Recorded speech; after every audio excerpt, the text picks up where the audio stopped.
Hello friends, welcome to our channel. நீங்கள் பார்த்துட்ருக்கிறது நம்ம உழவன் பாதை. இன்றைக்கி நம்மளோட சேனலில் என்ன வீடியோ பார்க்க போகிறோம் அப்படின்னு சொல்லி பார்த்திங்கன்னா, நேற்று அதோட முந்தின நாள் இது 2 நாளுமே ஈரோடில் டெக்ஸ் வேலியில் அக்ரி எக்ஸ்போ நடந்ததுங்க. இது நிறையா, அதாவது பக்கத்தில் ஈரோடு அந்த மாதிரி கொஞ்சம் சுற்று வட்டாரத்தில் இருக்க நிறைய பேர் அங்கே ஸ்டால் போட்டிருந்தாங்க. நிறையா விதை சேகரிப்பு குழு நிறைய பேர் வந்திருந்தாங்கங்க. இப்போ பார்த்திங்கன்னா அவங்கக்கிட்ட நிறைய ஸ்டால் இருந்தது, நிறையா சீட்ஸுமே இருந்தது. இப்போ நம்ம என்னென்ன சீட்ஸ்லாம் வாங்கினோம் அப்படின்னு சொல்கிறேன். ஃபஸ்ட்டு இது பார்த்திங்கன்னா மா இஞ்சியோட விதை மஞ்சளுங்க. விதை மஞ்சளில் தாய்க்கிழங்கு அப்படின்னு சொல்லுவாங்க. இது மா இஞ்சியோடதுங்க. அடுத்து இது பார்த்திங்கன்னா வெள்ளை கஸ்தூரி மஞ்சள் அப்படின்னு சொல்லுவாங்க. இது கேரளா சைட் அதிகமாக கிடைக்கும். அது இது 30 ருப்பீஸ்க்கு வாங்கினோம். இது எல்லாமே சேர்த்து 20 ருப்பீஸ்க்கு வாங்கினோம். இங்கே இந்த மாதிரி கிழங்குகள் எல்லாமே கிலோ கணக்கில் கிடச்சிதுங்க. அது நிறைய பேர் கிலோ கணக்கில் வாங்கினாங்க, சிலர் கம்மியாக வாங்கிக்கிட்டோம். இது எங்கே வாங்கினோம் அப்படின்னா இவங்க இதில் வாங்கியிருந்தோம். இவங்க நிறைய சீட்ஸ் வச்சுருந்தாங்கங்க. இது காஞ்சி கோயிலில் இருக்குது, பெருந்துறையில் காஞ்சி கோயிலில் இருக்குது. நமக்கு ஏதாவது சீட்ஸ், நேட்டிவ் சீட்ஸ் வேணும் அப்படின்னா இவங்களோட நம்பரை காண்டாக்ட் பண்ணி வாங்கிக்கலாம். இதில் நிறைய சீட்ஸ் கொடுத்துருந்தாங்க. நான் எனக்கு தேவையான சீட்ஸ், அதாவது என்கிட்ட இல்லாத சீட்ஸ் மட்டும் நான் வாங்கிக்கிட்டேன். அப்புறம் ஒரு சில சீட்ஸ் இந்த பட்டத்துக்கு போட முடியாதுங்க, அந்த சீட்ஸ் மட்டும் வாங்கலை. ஏன்னா அது இந்த அவரை ரகம் எதுவுமே இந்த பட்டத்துக்கு போட முடியாது. சரி வேண்டாம் அப்படின்னு சொல்லிட்டு விட்டேன். ஒரு சிலது காலி ஆகிட்டா என்ன பண்ணுறதுனுமே நான் வாங்கிட்டு வந்துட்டேங்க. இந்த மாதிரி இது வெள்ளரியில் ஒரு 2-3 ரகம் வாங்கியிருந்தேன். இந்த 2மே வெள்ளரி ரகம் வாங்கியிருந்தேன். அடுத்து பார்த்திங்கன்னா சிவப்பு மக்காச்சோளம், அப்புறம் காசி டொமேட்டோ இது கிடச்சிதுங்க. நான் 2-3 சீட்ஸ் ரேராக தொலைவிட்டு இருந்தேன். இது இந்த ஒயிட் வெள்ளை பாகல் ஒன்றுங்க. அடுத்து பார்த்திங்கன்னா அப்புறம் இந்த தொப்பி கத்திரி இதெல்லாமே கிடைக்குது. இருந்தாலுமே நம்ம போகிற இடத்துல கிடைச்சிது அப்படின்றது ரொம்ப ஒரு பெரிய விஷயம். இது எல்லாமே இவங்கக்கிட்ட இருந்து வாங்கியிருந்தோம்.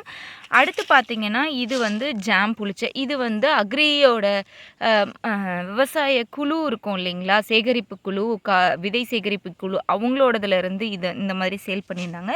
இவங்கக்கிட்ட இருந்து நான் ஆல்ரெடி இது ஸ்டால் லாஸ்ட்டாக இருந்ததுங்க, அதனால் பெருசாக எதுவும் வாங்கலை, போதும் அப்படின்ற மாதிரி விட்டுட்டேன். அடுத்து இது சிறுக்கிழங்கு. அப்புறம் இது ரொம்ப சின்னது மட்டும்தான் இருக்குதுன்னு சொன்னாங்க. ஆல்ரெடி என்கிட்ட சீட்ஸ் இருந்ததுங்க, ஒருத்தர்கிட்ட கொடுத்து வச்சுருக்கோம் செடி, ரிலேட்டிவ்ஸ் கிட்ட. சரி அவங்கக்கிட்ட இல்லைன்னா மிஸ் ஆகிட்டா என்ன பண்ணுறதுன்னு ஒரே ஒரு கிழங்கு இருந்ததுன்னு சொல்லிட்டு இந்த கிழங்கு மட்டும் வாங்கிட்டு வந்தேங்க. அடுத்து இது பூனைக்காளியோட சீட்ஸு. அடுத்து இது வெள்ளை உருட்டு வெண்டைன்னு சொல்லிட்டு இதோட சீட் வாங்கியிருந்தோம். அடுத்து உழவன் ஆனந்திலேருந்து நெய் மிளகாய் 2 வெரைட்டி வாங்கியிருந்தாங்க. நெய் மிளகாய் எல்லா ஸ்டால்லையுமே கேட்டேன், எல்லாருமே முடிஞ்சிருச்சுன்னு சொன்னாங்க. இவங்கக்கிட்ட இருந்தது, சரி வாங்கிக்கலாம் அப்படின்னு சொல்லிட்டு 2 நெய் மிளகாயோட சீட்ஸ் மட்டும் வாங்கிக்கிட்டேன். அடுத்து பார்த்திங்கன்னா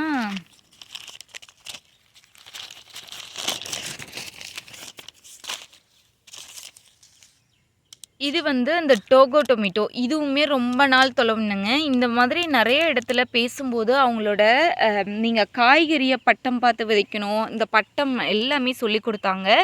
அடுத்து மரப்பருத்தி, பருத்தி கிடச்சிதுங்க. நாட்டு பருத்தியில் மரப்பருத்தி அந்த ரகம் கிடச்சிது. கருங்கண்ணியும் குப்பன் பருத்தி, இது 2மே சேகரிக்கணும் அப்படின்னு சொல்லி நினைக்கிறேன். யாருக்காவது இந்த பருத்தியோட ரகம் தெரிஞ்சுது அப்படின்னா உழவன் பாதையில் காண்டாக்ட் பண்ணி சொல்லலாம். நாங்கள் அதை வாங்கிக்கிறோம். அடுத்து சிட்டு சுரை வாங்கணும்னு நினச்சேன், சிட்டு சுரையுமே வாங்கியிருந்தேங்க. அடுத்து இதை பற்றி சொல்லணும் அப்படின்னு சொல்லி தான் இந்த வீடியோவே எடுக்க ஆரம்பித்தேன். ஏன்னா அந்த இடத்துக்கு போகும்போது லாஸ்ட்டாக நான் கொடிஷியாவில் இந்த மாதிரி சீட் ஃபெஸ்டிவல் அக்ரி இண்டெக்ஸ் நான் அட்டென்ட் பண்ணியிருந்தேன். இந்த இயர் போகணுமா வேணாமா அந்த மாதிரி ஒரு தாட் தான் இருந்தது. ஏன்னா பக்கத்தில் ஈரோடு தானே, போயிட்டு வந்துடலாம் அப்படின்ன மாதிரி இருந்துச்சுங்க. அப்புறம் சரி போகலாம் அப்படின்னு போனேன். போன மட்டும் எனக்கு உண்மையாக ரொம்ப இதாக இருந்தது. மனசில் மாறின விஷயம், நிறைய விஷயம் என்னன்னு பார்த்திங்கன்னா, ஒரு சீடை நம்மளே வச்சுக்கூடாது அப்படின்றதுல ஒரு தெளிவான முடிவு கிடச்சிது அப்படின்னு சொல்லணும். உள்ளே போகும்போது நான் என்ன யோசித்தேன் அப்படின்னா, ஃபஸ்ட் டைம் போகும்போது நான் அந்த கருப்பு கவுனிய பற்றி கருப்பு கவுனி வந்து ஒரு வீடியோ எடுத்துகிட்டு வந்தேங்க. இவ்வளோ இதா இருக்குமா அப்படின்னு சொல்லிட்டு 2021ல நான் வீடியோ எடுத்துகிட்டு வந்தேங்க. அதுக்கப்புறம் நெக்ஸ்ட் அக்ரி எக்ஸ்போ மாதிரி ஒரு விஷயத்துக்கு போகிறோம் அப்படின்னா, அது நேத்து தான். அப்போவே நான் வந்து என்ன சொன்னேன்னா, இந்த டைம் ஒரு புது ரகம் வந்து கொண்டு வரணும். ஏன்னா போன டைம் நான் இந்த ரகத்த பார்த்துட்டு வந்தேன். இந்த வருஷம் நான் அதோட 2 மூட்டை அறுவடை பண்ணியிருக்கேன். இந்த டைம் ஒரு புது ரகத்த கண்டுபிடிக்கணும். ஏதோ ஒரு ரகம் கொண்டு போகணும் வீட்டுக்கு அப்படின்னு சொல்லிட்டு தாங்க வந்தேன். நான் வந்து நெறைய ரகங்கள பார்த்தேன். சரி ஏதோ ஒண்ணு வாங்கிக்கலாம். புது ரகம் ஏதோ ஒண்ணு வாங்கிக்கலாம் அப்படின்னு சொல்லிட்டு வந்துட்டே இருந்தேன். பெருசா இம்ப்ரெஸ் பண்ணவே இல்ல. அப்புறம் பார்த்தீங்கன்னா, இந்த அரண் இவர வந்து அப்படியே நார்மலா கிராஸ் பண்ணிட்டோம். ஒரு நிமிஷம் கிட்ட போய் பார்க்கும்போது என்னாச்சுன்னா, திருச்செங்கோடு சம்பா அப்படின்னு சொல்லிட்டு ஒரு ரகத்த வந்து இவர் வச்சிருந்தாரு. எனக்கு நான் தப்பா தான் படிக்கிறேனா, அந்த மாதிரி எனக்கு ஒரு தாட் இருந்தது. அப்புறம் வந்து ம் கிட்ட போயிட்டு திருச்செங்கோடு சம்பா தானா அப்படின்னு சொல்லிட்டு கிளியரா அத வந்து பார்த்துட்டு, அதுக்கப்புறம் அவங்க கிட்ட நாங்க பேச ஆரம்பிச்சோம். அப்ப சொன்னாங்க, அவங்க திருச்செங்கோடு சம்பான்றது ஒரு ரகம், நெல் ரகம்.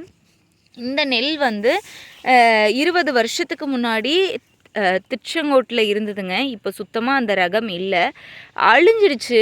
இத வந்து நாங்க யூனிவர்சிட்டியிலேருந்து சீட்ஸ் எடுத்து, அதிலேருந்து நாங்க இப்போ ஒரு 3 வருஷமா இத பண்ணிக்கிட்டு இருக்கோம். இந்த ரகம் வந்து திருச்செங்கோடு சுத்தி இருக்க ஈரோடு, நாமக்கல் இந்த ஏரியால மட்டும் நாங்க இத வந்து குடுத்து பரவலாக்கம் பண்ணிக்கிட்டு இருக்கோம் அப்படின்னு சொன்னாங்க. பேசும்போது உண்மையா ஓவர் இம்ப்ரெசிவாக இருந்தது அப்படின்னா, அது இந்த ஒரு விஷயம் அப்படின்னு சொல்லலாம். அதுக்கப்புறம் என்னாச்சு அப்படின்னா, ஓகே எங்களுக்கு சீட் வேணும், கிடைக்குமா அப்படின்னு கேட்கும்போது, நாங்கள் ரொம்ப நிறைய பேசினோம். அப்புறம் கிடைக்குமாங்கும்போது, கிடைக்கும். உங்களுக்கு எவ்வளோ வேணும் அப்படின்னு கேட்டிருந்தாரு. இப்போ சீட் நாங்கள் எடுத்துகிட்டு வரல. ஆனால் உங்களுக்கு கண்டிப்பாக கிடைக்கும். நான் அனுப்பி வைக்கிறேன் அப்படின்ன மாதிரி சொல்லியிருந்தாரு.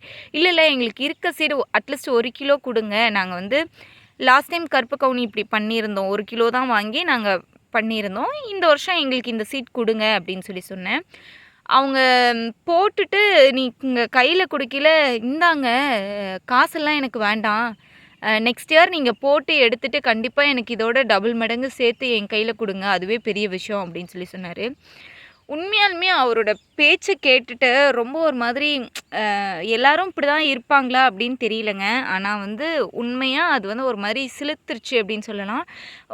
நாங்கள் ஒரு 5, 6 மெம்பர்ஸ் போயிருந்தோம். 6 பேத்துக்குமே ஒரே அதிர்ச்சி. நம்ம வீட்டு சைடில் இருக்க ஒரு ரகத்தை நம்ம இவ்வளோ நாள் தெரியாமல் வச்சுருக்கோமே அப்படின்னு கூட. நம்ம வீட்டில் பேசும்போது கூட நாங்கள் குக் பண்ண ஒரு இது கல்லுமுத்தான்னு ஒரு ரகம் மட்டும்தான் நாங்கள் காட்டில் போட்டோம் அப்படின்னு பேசிகிட்டு இருந்தாங்க. ஆனால் இந்த ரகத்தை பற்றி யாருமே சொல்லலை அப்படிங்கும்போது ரொம்ப கஷ்டமாக இருந்துச்சு.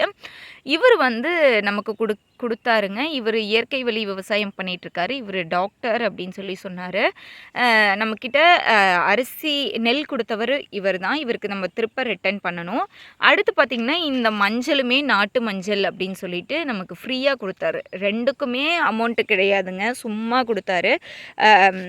இது வந்து நம்ம ஃப்ரீயாக வாங்குறதுன்றது நிறைய பேர் என்ன சொல்லுவாங்கன்னா, ஒரு விதையை சும்மா கொடுத்தா வந்து அதோட அருமை தெரியாது, அதனால தான் நாங்கள் காசுக்கு விற்கிறோம் அப்படின்ன மாதிரி நிறைய பேர் சொல்லி நான் கேட்டிருக்கேங்க. சத்தியமாக என் மனசில் என்ன இருக்கும் அப்படின்னா, காசுக்கு வாங்கும்போது அதோட உணர்வு வந்து கம்மி தான். ஏன்னா இன்னொரு நாள் நம்ம காசு கொடுத்தா அந்த சீட் கிடச்சிடும் அப்படின்ற எண்ணம் சத்தியமாக என் மனசில் இருக்குங்க. ஆனால் இந்த டைம் எனக்கு கொஞ்சம் கூட அப்படி கிடையாது. இந்த சீடை நெல்லை கொஞ்சம் கூட தொலைச்சிடாம நிறைய ஈல்டு எடுத்து 1 மடங்கு இன்னொரு மடங்கு சேர்த்து கூட அவருக்கு விதை நெல் கொடுப்போம். ஏன்னா நம்மள மாதிரி எத்தனை பேத்துக்கு அவர் கொடுப்பாரு அப்படின்ற எண்ணம் கண்டிப்பாக என் மனசில் இருக்குது.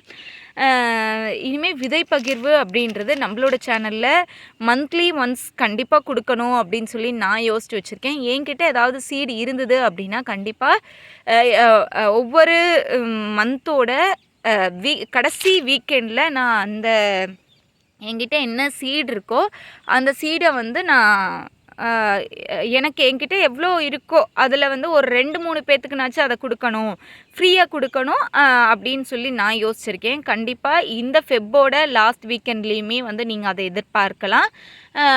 சீட் வந்து என்ன சீடு இருக்கோ அந்த சீடை வந்து ஷிப்பிங் மட்டும் பே பண்ணிவிட்டு நீங்கள் வாங்கிக்கிற மாதிரி இருக்கும். இப்போ வரை என்கிட்ட இவ்வளோ மட்டும்தான் சீட்ஸ் வாங்கியிருக்கேன். இந்த சீட்ஸ் இந்த பட்டம் வந்து ரொம்ப க்ரூஷியலாக தான் இருக்கும். ஏன்னா அதிகமாக எல்லா விதைகளையும் விதைச்சிட முடியாது. நெக்ஸ்ட்டு ஆடிப்பட்டத்துக்கு நிறைய பண்ணணும் அப்படின்னு சொல்லி யோசிச்சிருக்கேன். அதுவரை உங்களுக்கு மந்த்லி ஒவ்வொரு மந்த்தோட வீக்கெண்ட்லேயுமே கடைசி வீக்கெண்ட்லேயுமே உங்களுக்கு ஒவ்வொரு ஆஃபர் நம்மளோட சேனல்ல இருந்து கிடைக்கும். அது வந்து இந்த அ விவசாய எக்ஸ்போக்கு போனதுக்கப்புறம் வந்த என்னோட மனநிலை அப்படின்னு சொல்லி கூட சொல்லலாம். கண்டிப்பாக எதிர்பாருங்க. நம்மளோட சேனலை சப்போர்ட் பண்ணி சப்ஸ்கிரைப் பண்ணி என்னை ஃபாலோ பண்ணுங்கள். கண்டிப்பாக உங்களுக்குமே இந்த இயற்கை வழி வேளாண்மை பற்றி நிறைய விஷயங்களை நானும் கற்றுக் கொடுக்க தயாராக இருக்கேன்.